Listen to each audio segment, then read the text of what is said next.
کیا آپ جانتے ہیں کہ ترکی کی خلافت عثمانیہ ابھی تک کی مانو اتہاس کی سب سے بڑی سلطنت تھی۔ اس سلطنت نے 600 سے 700 سال تک لگاتار حکومت کی۔ خلافت عثمانیہ کی سرحدیں ایشیا سے لے کر یورپ تک اور افریقہ تک پورے بر اعظم پر پھیلی ہوئی تھی۔ خلافت عثمانیہ نے اپنے شروع کے 100 سالوں میں ہی آدھی سے زیادہ دنیا کو فتح کر لیا تھا۔ مصر سے لے کر فلسطین، جارڈن، سیریا اور فرانس کے آدھے سے زیادہ حصہ خلافت عثمانیہ کے قبضے میں تھا۔ 17ویں صدی کی ابتدا تک یہ سلطنت اتنی امیر اور اتنی مضبوط ہو چکی تھی کہ اس کے پاس دنیا کی آدھی سے زیادہ دولت موجود تھی۔ آپ کو جان کر شاید حیرانی ہو کہ فرانس، جرمنی اور جاپان جیسے عظیم ملک بھی خلافت عثمانیہ سے قرضہ لیا کرتے تھے۔ یہ سلطنت اتنی زیادہ بڑی تھی کہ جب 1923 میں اس کو ختم کیا گیا تو 42 نئے دیشوں کا نرماڑ ہوا۔ خلافت عثمانیہ کی بنیاد ترک سردار عثمان نے رکھی تھی، جو قائی قبیلے کے مہان شاسک ارطغرل غازی کے بیٹے تھے۔ 1863 میں خلافت عثمانیہ نے ایک بینک کی استھاپنا کی تھی، جس بینک کا مقصد دیش کے غریب اور کمزور لوگوں کی مدد کرنا تھا۔ 20ویں صدی کے شروعات تک یہ دیش اتنا امیر ہو چکا تھا اور خلافت عثمانیہ اتنی مضبوط ہو چکی تھی کہ اس میں رہنے والے ہر شخص کی پرتی ویکتی آئے امریکہ، روس، جاپان سے کہیں زیادہ ادھک تھی۔ آپ کو جان کر حیرانی ہو کہ ہندوستان میں ٹیپو سلطان بھی خلافت عثمانیہ کا ایک حصہ تھے۔ عثمانیہ سلطان شاہ سلیم نے ان کو اپنا سکہ ہندوستان میں چلانے کی اجازت دی تھی۔ آپ کو جان کر شاید حیرانی ہو کہ عثمانیوں کا خود کا ایک بینک بھی تھا۔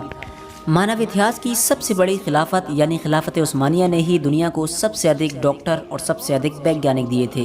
آپ کو جان کر شاید حیرانی ہو کہ اسٹیم پاور اور اسٹیم ٹربائن کی کھوج بھی ترکی کے ہی ایک ویگیانک تقی الدین نے کی تھی۔ دنیا کا پہلا سرجیکل ایٹلس عثمانی ویگیانک شرف الدین نے بنایا تھا، اور شرف الدین نے ہی بچوں میں ہونے والی بیماری ہائیڈروسفلس کا علاج بھی کھوجا تھا۔ اور آپ کو جان کر شاید حیرانی ہوگی کہ اسی ویگیانک شرف الدین نے ہاتھ کی سرجری کرنے کے بعد ہاتھ پر لکڑی کی پٹی باندھنے کی جو پرمپرا شروع کی تھی، آج پوری دنیا اسے لگاتار نبھاتی آ رہی ہے۔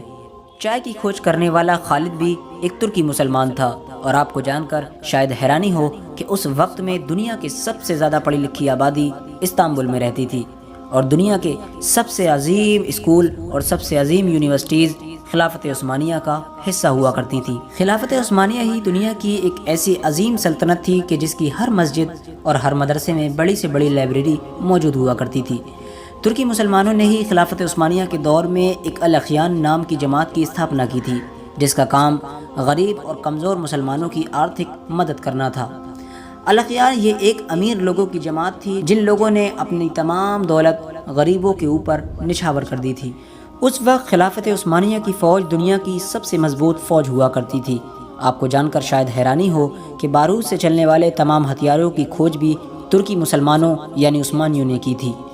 پانی پر چلنے والے جہازوں میں بارودوں کا استعمال اور توپوں کا استعمال سب سے پہلے عثمانیوں نے کیا تھا، اور آپ کو جان کر شاید سب سے زیادہ حیرانی ہو کہ بابر جن توپوں کو ہندوستان میں لے کر آیا تھا، وہ توپیں بھی وہ ترکی مسلمانوں سے ہی لے کر آیا تھا۔